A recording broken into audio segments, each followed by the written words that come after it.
संपूर्ण राज्यात मागील 2 दिवस धुवाधार कोसळलेल्या पावसाने आता काहीशी विश्रांती घेतली असली तरी हवामान विभागाने पुन्हा एकदा उत्तर मध्य महाराष्ट्र, मराठवाडा आणि विदर्भातील जिल्ह्यांमध्ये मध्यम स्वरूपाच्या पावसाचा इशारा दिला आहे. बंगालच्या उपसागरात वारंवार कमी दाबाचे पट्टे निर्माण होत असल्याने विदर्भ, मराठवाडा आणि उत्तर महाराष्ट्रावर पुढील काही दिवस पावसाचं सावट कायम असणार आहे. पावसाची तीव्रता कमी असणार असली तरी या विभागांमध्ये पावसाची शक्यता कायम आहे. पाहुयात 5 सप्टेंबर रोजी राज्यातील हवामानाची स्थिती कशी राहील. मुंबई शहर आणि उपनगरामध्ये पुढील 24 तासांमध्ये अंशतः ढगाळ आकाश राहून हलका ते मध्यम पावसाची शक्यता आहे. तर मुंबईतील कमाल तापमान 32 अंश सेल्सिअस तर किमान तापमान 25 अंश सेल्सिअसच्या आसपास असेल.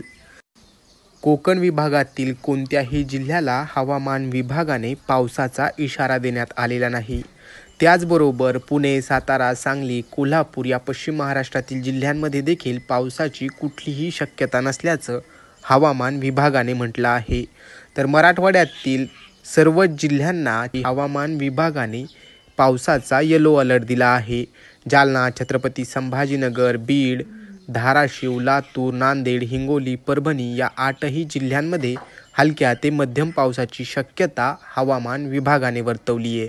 तर उत्तर मध्य महाराष्ट्रातील अहमदनगर आणि नाशिक हे 2 जिल्हे वगळता सर्वच जिल्ह्यांमध्ये मध्यम स्वरूपाच्या पावसाची शक्यता हवामान विभागाने वर्तवली आहे. तर विदर्भातील सर्वच जिल्ह्यांमध्ये पुढील 2-3 दिवस पावसाचा जोर हा कायम असणार आहे. गडचिरोली, चंद्रपूर या जिल्ह्यांमध्ये पावसाचा जोर हा अधिक असणार आहे.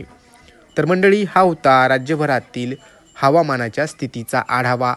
तुमच्या जिल्ह्यामध्ये पावसाची स्थिती कशी आहे हे आम्हाला कमेंट बॉक्समध्ये नक्की कळवा.